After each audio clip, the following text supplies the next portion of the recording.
Thanks for stopping by. Today is part 2 of my modular mobile workshop workbench cubes. Today I'm going to show you how to build one with drawers in it. Let's get to it. I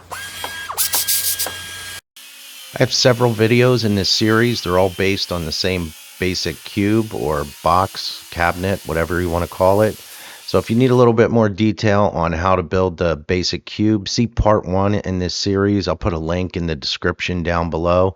But this one's going to be how to build the drawers.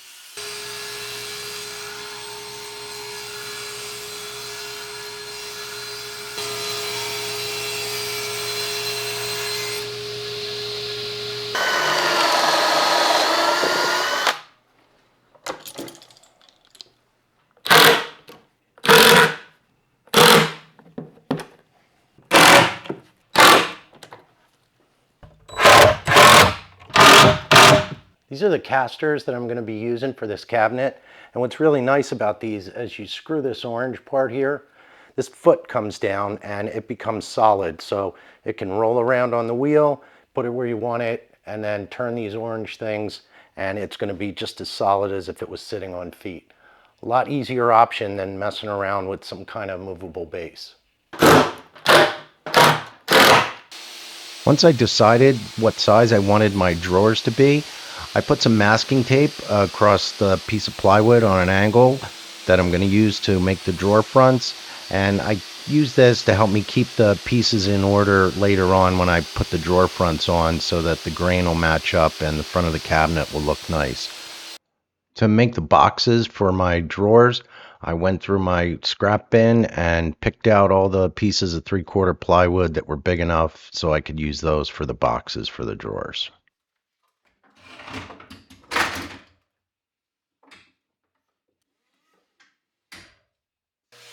If you're going to be building drawers for a cabinet that's the same size based on these cubes, the drawer sides need to be 22 inches long. That's the size of the drawer slides I got. I'm going to put a link down below to Shara's Woodshop Diaries. She has a really good series on everything you need to know about drawers. I'm just giving a quick overview on this. If you take your time and plan your drawers out carefully, it's going to make installing the slides in the drawers much easier later on. Here I'm cutting the drawer box parts to size, and I'm going to make all of the box parts 1 inch shorter than the drawer fronts. And that's going to make it much easier when I go to install the slides later on.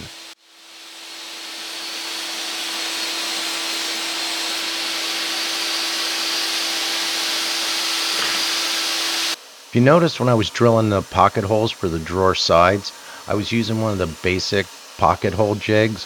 Well, after I looked at this massive pile of drawer parts that I needed to drill pocket holes for, I went to the front office and cried and said I needed the Craig Pro jig, and I got approval, and I went out and bought it to drill the holes for these sides. And let me tell you, it may seem crazy, but this thing makes a huge difference when you're building something and you have a lot of pocket holes to drill. You just stick the piece in, clamp it down, drill your hole, unclamp it. It makes it so much quicker, so much easier to get it done. And remember, like my brother says, if you're doing a job and you didn't have to buy a new tool to get the job done, you're not doing the job right. So maybe you want to go out and get yourself one of these things. When it came time to screw the drawers together, I have these right angle jigs that I made, and I couldn't use those because the clamps are in the way. If the pocket holes were on the inside of the drawers, they would have been okay, but I can't get the drill in there. Then I have these, I guess they're picture frame clamps. One of them's a Craftsman. I don't know what the other one is. They seem to be okay, but they only hold the drawers in one position, so they're not that great either.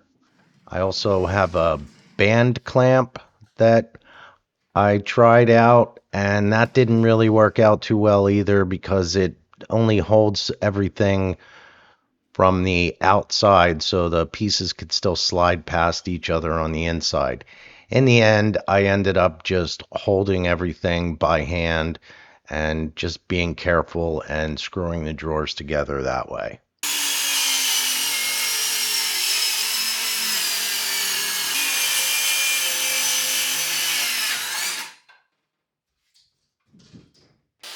You probably noticed by now that I didn't make dados into my drawer sides, and I decided I'm just gonna glue and staple the bottoms of the drawers right to the sides of the drawers.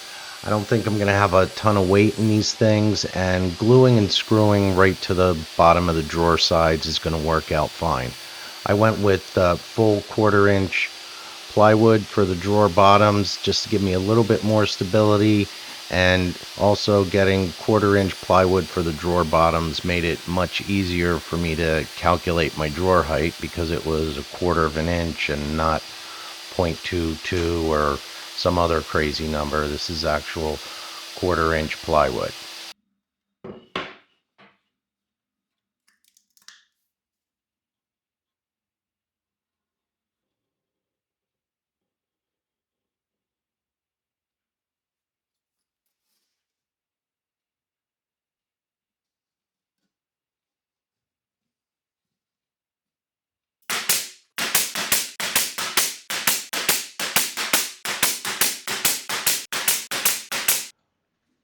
Putting in the drawer slides and the drawer boxes is pretty straightforward.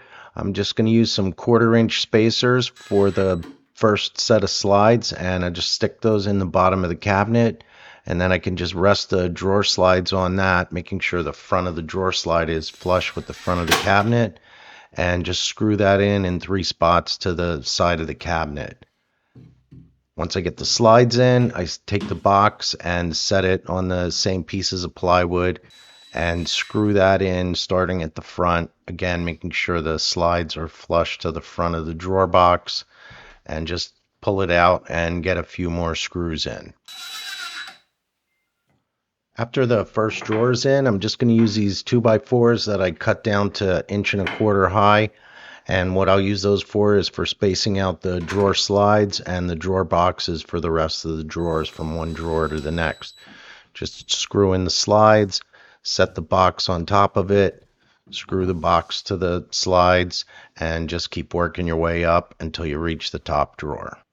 To put the faces on for my drawer boxes, what I'm going to do is use 2 drill bits as spacers, just set them in place, and then set the drawer face on top of it. That'll give me a good space at the bottom, and then I'll clamp it off to the drawer box and get everything lined up right, and then I'll screw it in.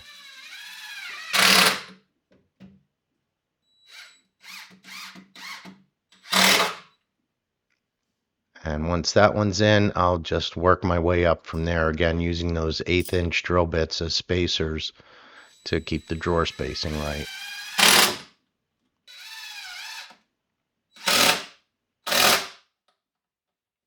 So with all the knobs installed, this is what it looks like, and I've already started putting things in it. These drawer slides work pretty well. I'm really happy with this. And I'm so happy with it, and these things are so versatile, I built a few others. I made one with doors and adjustable shelves. I made one into a router table.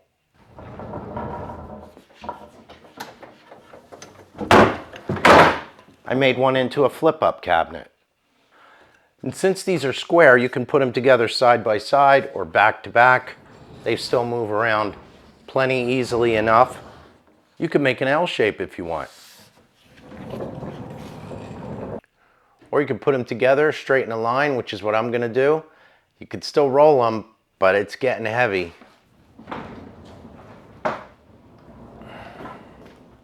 I really appreciate you taking the time to stop and watch my video. Hopefully you got some ideas from it.